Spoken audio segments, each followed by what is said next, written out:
Hanımefendiler, beyefendiler, TURSEF yarını yaratacak olan enerji projelerine 2010 yılından bu yana finansman sağlıyor. Bugüne kadar sürdürülebilir enerji projelerine 450 milyon eurodan fazla finansman ve kaynak sağlandı. Bugün bizim için gerçekten önemli. Çünkü bugün hem heyecan verici hem de cesaret verici bir yeni başlangıç daha yapıyoruz. Ve TURSEF'in yeni dönemini, yani TURSEF 3 programını sizlere tanıtıyoruz. Kıymetli alkışlarınız TURSEF 3 programının ana hatlarını bize anlatacak olan EBRD Enerji Verimliliği ve İklim Değişikliği Direktörü Sayın McCallion için olsun lütfen.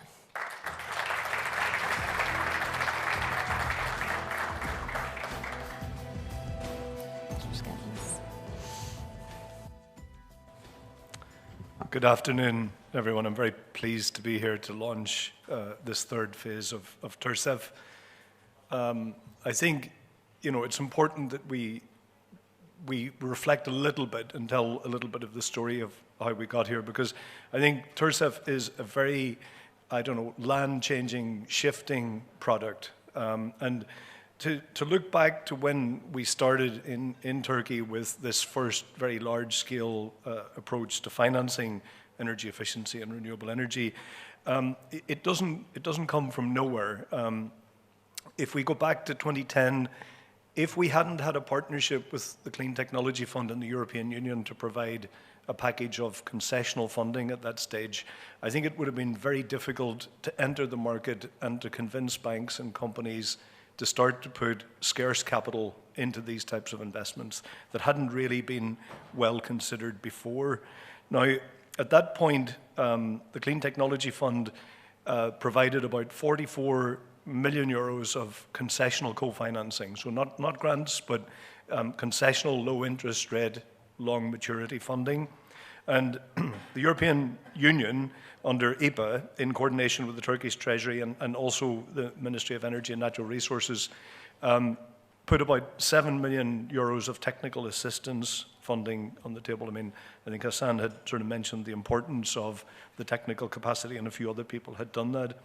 Now, this concessional funding and the technical assistance was really combined with EBRD commercial funding in order to put together a package that was big enough and interesting enough and had the right maturity and the right financial terms in order to, convince a significant number of these local commercial banks in Turkey to engage on what was at that stage, a largely untested model in this country and partly tested and proved in some other countries.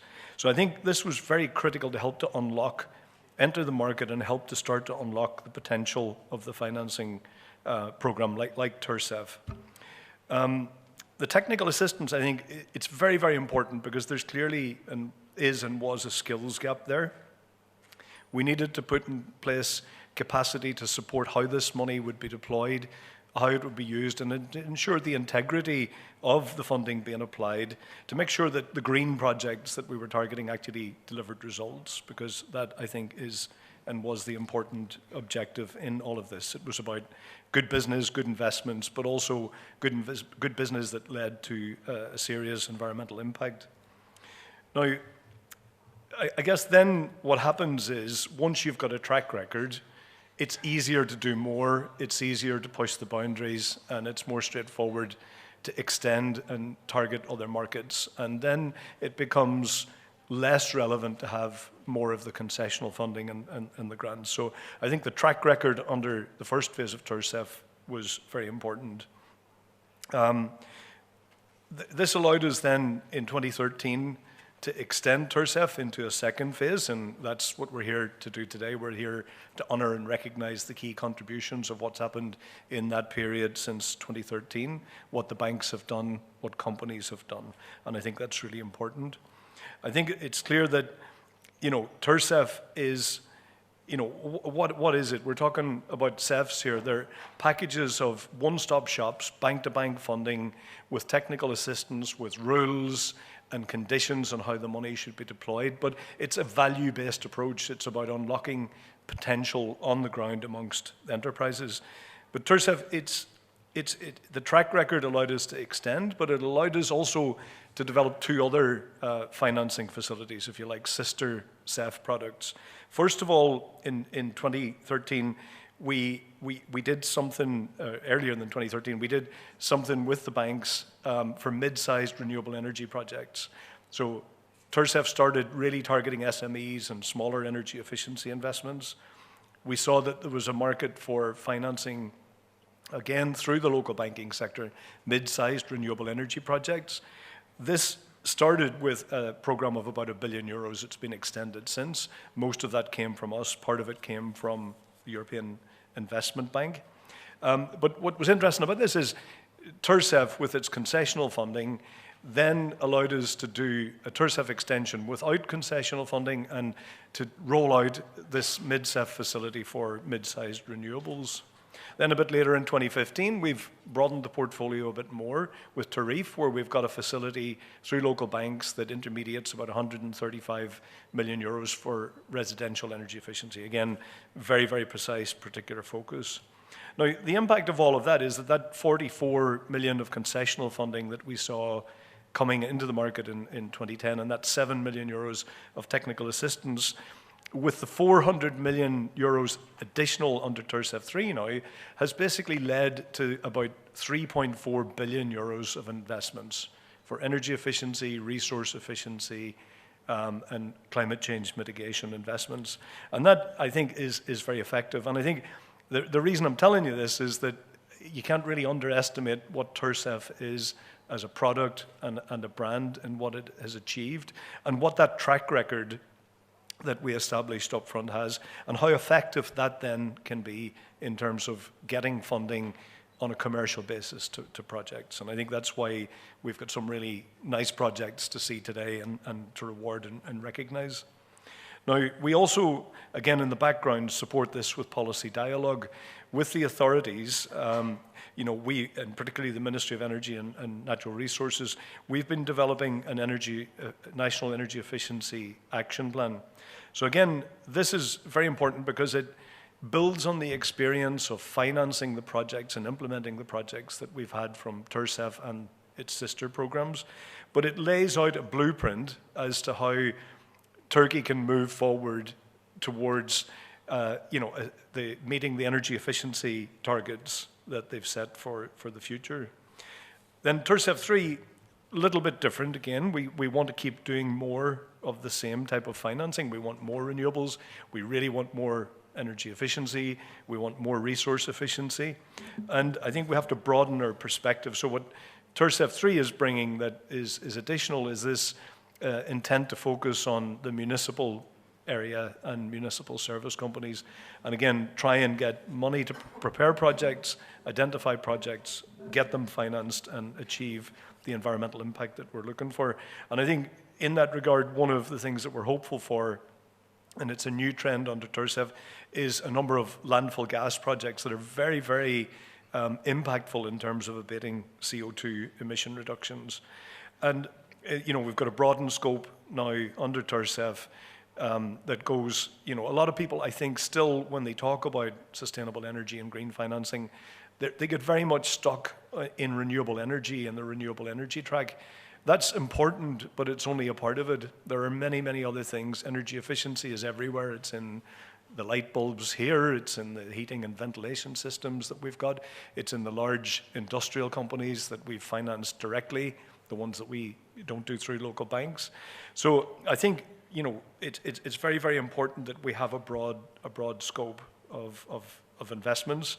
And I'm not taking anything away from renewables, but what I'm trying to say is we're interested in a broader target market, and in particular energy efficiency. I think under TURSEF 3, we've signed the first transaction with Vakif Bank. We're ready to roll out and deploy the rest of the funding. And, I'm looking forward to coming back in maybe 2 years, I guess, for the TURSEF 3 award ceremony, so we can see a number of other really nice projects that we haven't seen so far. So I really don't want to stand between us and the recognition and the award ceremony. To close, I think just to summarize, I would use 3 adjectives to describe TURSEF. I think it's a great product. And it's a great product because it provides access to funding. And it also provides access to advice and skills. It's a bit of a one-stop shop where everything can be done underneath the one roof. And I think that's really important to allow investors to implement what I would call financially viable green projects with good environmental impacts. I think secondly, it's a very unique product because I think at the EBRD, we're in a very privileged position that we can work on these things and we can help to pull them together. It's unique in that it takes multiple stakeholders in order to put something like this together. It may look easy today, but it involved us and a number of other IFIs working together. It involved the mobilization of the donor funding from the Commission and the climate finance from the Clean Technology Fund. It needs experts like MWH who are providing grassroots solid advice on the ground. It needs an engagement with the authorities to help to create the enabling environment for all of that to happen. And it obviously, it needs the enterprises, it needs the companies, it needs the recipients at the end of the day. But the glue that holds all of this together is what the local banks do. What we're getting here is banks who have client relationships, they understand their clients, they know how to evaluate the risk. They have a distribution capacity, so they've got loan officers out there selling energy efficiency and resource efficiency financing products to their clients. And I think it's the banks really that have allowed us to get to the scale that we've got to today and really allowed us to show that, let's say, private sector banks delivering financing on the ground are a key part of meeting a climate challenge in the long run. And then the third thing I would say about TURSEF is it's an evolving product. We started with SMEs. We moved forward to add under MidCEF larger renewable energy projects under TURSEF, financing suppliers of energy efficient equipment, larger corporates. We've added the residential sector under TURIF. And now under TURSEF, we're broadening into the municipal services and the municipal infrastructure area. So, it gives me sort of great pleasure to say TURSEF 3 is open for business. We're ready to go. And before we move on to that next phase, I think it's really important that we step back and reflect and just sort of recognize the achievements that have been achieved so far and recognize the companies and the institutions and the people that have helped us get to this situation where I think this is now understood to be quite a mainstream type of financing product. And that, I think, is sort of evident in the size of the funding, and it's evident in the effectiveness at leveraging the relatively small amounts of public funding that were put up front in order to help to launch, prove the concept, and now move to scale. And I'm very happy to be a part of it, and I'm looking forward to the award ceremony. So thank you very much.